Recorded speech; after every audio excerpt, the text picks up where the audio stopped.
विपक्षी दल मोदी के खिलाफ INDIA गठबंधन की खिचड़ी पका चुके हैं। इस खिचड़ी में भरपूर स्वाद लाने की कोशिश हो रही है। खिचड़ी में यदि नमक ज्यादा हो जाता है तो स्वाद बिगड़ जाता है।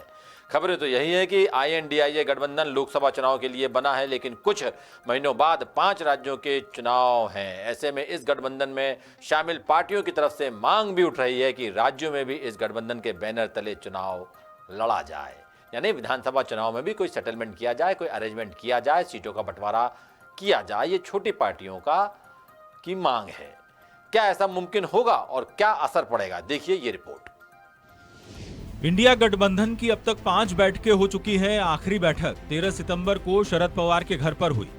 इस बैठक में 12 दलों ने हिस्सा लिया और तय किया कि सीटों के बंटवारे के लिए रणनीति बनाई जाएगी। ये भी तय हुआ कि मध्य प्रदेश की राजधानी भोपाल में अक्टूबर के पहले हफ्ते में पब्लिक मीटिंग होगी।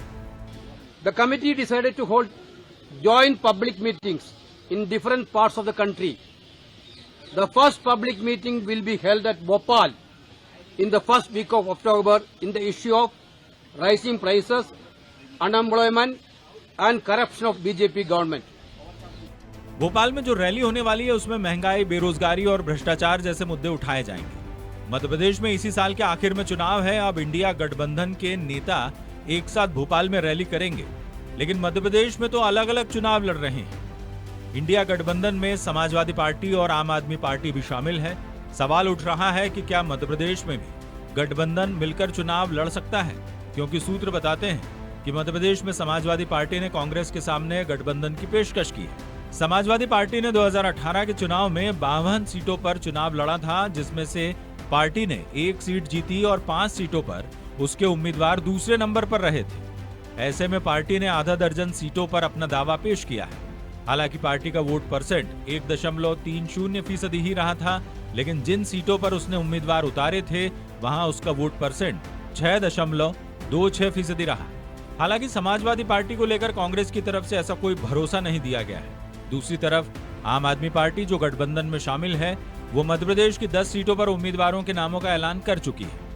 आम आदमी पार्टी ने नगर निगम चुनाव में सिंगरौली की सीट भी जीती थी। हालांकि आम आदमी पार्टी की तरफ से ऐसा कोई प्रस्ताव नहीं दिया गया।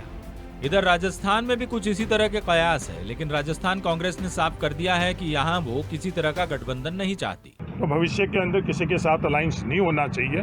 कांग्रेस के पास बहुत अच्छी नीति है, सही नीयत है हम लोगों की।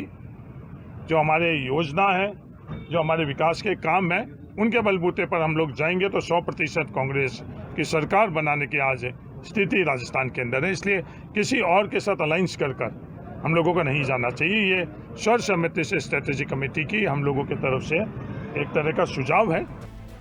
दरअसल पिछली बार कांग्रेस ने राजस्थान में 5 सीटों पर गठबंधन के साथ चुनाव लड़ा था, लेकिन केवल 1 सीट ही जीत सकी थी। इसीलिए कांग्रेस को लगता है कि गठबंधन का कोई फायदा नहीं होगा।